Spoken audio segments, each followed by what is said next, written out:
Hər vaxtınız xeyir əziz izləyicilər. Respublika qəzetinin 19 iyul 2025-ci il buraxılışı ilə bugün birgə tanış olacaq. Sizinlə mənəm, Ləman Təhməz. Qəzetimizin bugün olan buraxılışı 12 səhifədən ibarətdir. İlk səhifədə Azərbaycan strateji etimadın ünvanı, qlobal əməkdaşlığın mərkəzi başlıqlı yazımız yer alıb. Azərbaycanın iqtisadi dirçəlişi xam neftin kəşfi ilə başlasa da, artıq çox şaxəli inkişaf modeli ilə regional sərhədləri aşır. Vaxtilə yerin dərin qatlarından çıxarılan Qaraqızıl, dövlətin iqtisadi yolunda parlayan ilk ulduz idi. Lakin Azərbaycan yalnız neftlə kifayətlənməyəcək qədər uzaq görən, zamanənin tələblərinə uyğun geniş spektrli siyasət yürüdür. Bir vaxtlar Xəzərin sahilindən başlayan bu inkişaf dalğası Avrasiyanın mərkəzinə doğru yayılır. Yolların, sərmayələrin və ideyaların kəsişdiyi məkana çevrilir. Ombudsmanların beynəlxalq simpoziumu öz işinə başlayıb. Başlıqlı məlumat da ikinci səhifədə dərc edilib. İyunun 18-də Azərbaycan Respublikasının İnsan Hüquqları üzrə müvəkkilinin təşəbbüsü ilə Konstitusiya və Suverenlik ili və 18 iyun Azərbaycan Respublikasında İnsan Hüquqları gününə həsr olunmuş qanunun aliliyinin gücləndirilməsi, ombudsmanların və Milli İnsan Hüquqları institutlarının rolu mövzusunda ombudsmanların beynəlxalq simpoziumu keçirildi. Günün siyasi nəbzi qəzetimizin 3-cü səhifəsində tutulub. Kahramanmaraşda ucalan evlər qardaşlığın, sarsılmaz birliyin rəmzidir başlıqlı məqalədə burada dərc edilib. Bugün Azərbaycan məhəlləsi ilk sakinlərini qarşılayır. Kahramanmaraşın ən çox itki vermiş yerlərindən olan Heydər Əliyev küçəsi ilə Azərbaycan bulvarının kəsişməsində salınmış yeni yaşayış məkanı həm də iki liderin, Mustafa Kemal Atatürkün və Heydər Əliyevin ruhuna ehtiramdır.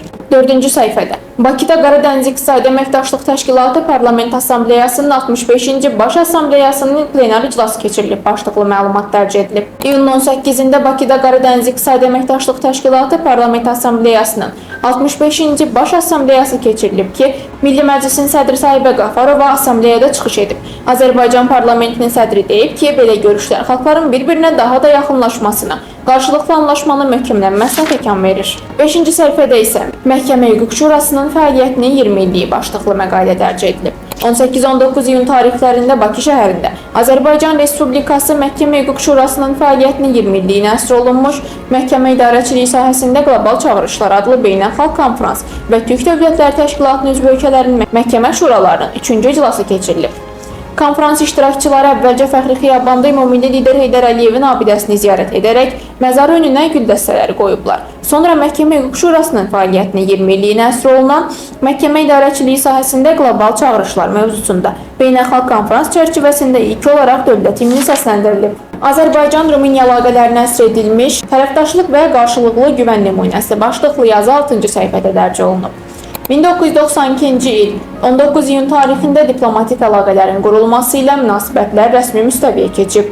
Münasibətlərin inkişafında diplomatik nümayəndəliklərin açılması mühüm mərhələ təşkil edir. 1997-ci ildə Rumıniyanın Azərbaycanda səfirliyi fəaliyyətə başlamış, 2001-ci ildə isə Azərbaycanın Rumuniyada səfirliyi açılmışdır. 7-ci səhifədə günün siyasi nəbzi rubrikasında Medianın İnkişaf Agentliyi Rusiyalı televiziya aparıcısı Vladimir Solovyovun qərəzli fikirləri ilə bağlı açıqlama yayıb məlumatı dərc edilib.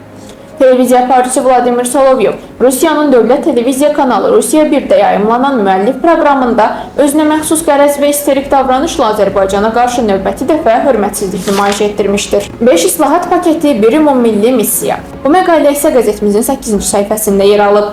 2025-ci ildə Prezidentin imzaladığı yeni sosial fərman dövlətin vətəndaşına olan diqqət və qayğısının davamlı xarakter aldığını göstərir. Bu addımlar pensiya və müavinətlərin artırılması, sosial yardım mexanizmlərinin təkmilləşdirilməsi, xüsusi kateqoriyalara dövlət təqaüdlərinin yenilənməsi kimi müxtəlif istiqamətləri əhatə edir. Biz müstəqilik, biz sərbəstlik, biz heç kəsdən asılı deyilik. Biz özümüz öz taleyimizin sahibiyik, biz buna nail olmuşuq. Və bilin ki, bunu indi əlimizdə saxlamaq, bunu qorumaq hər bir insanın canından da onun üçün artıqdır. 10-cu səhifədə Qərbi Azərbaycan 20-ci əsrin bəlası deportasiya rubrikasında yer alan məqalələrin başlıqlarını diqqətincə çatdırırıq. Könlüm keçir körpülüdən.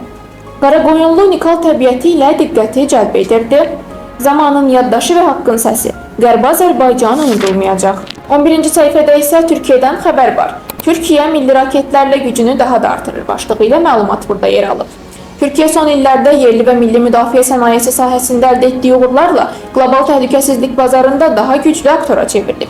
Xüsusilə raket istehsalında Roketsan hava hücumundan müdafiə və dəniz sistemlərinə qədər geniş çeşiddə məhsul ilə seçilir. Beləliklə, bugünkü nömrəmizin son səhifəsi hava haqqında məlumat və bir sıra xəbərlərlə yekunlaşır. Bizim sizə bugünlük çatdıracaqlarımız da bu qədər idi. Daha çox məlumat almaq üçünsə qəzetimizi izləməyi unutmayın.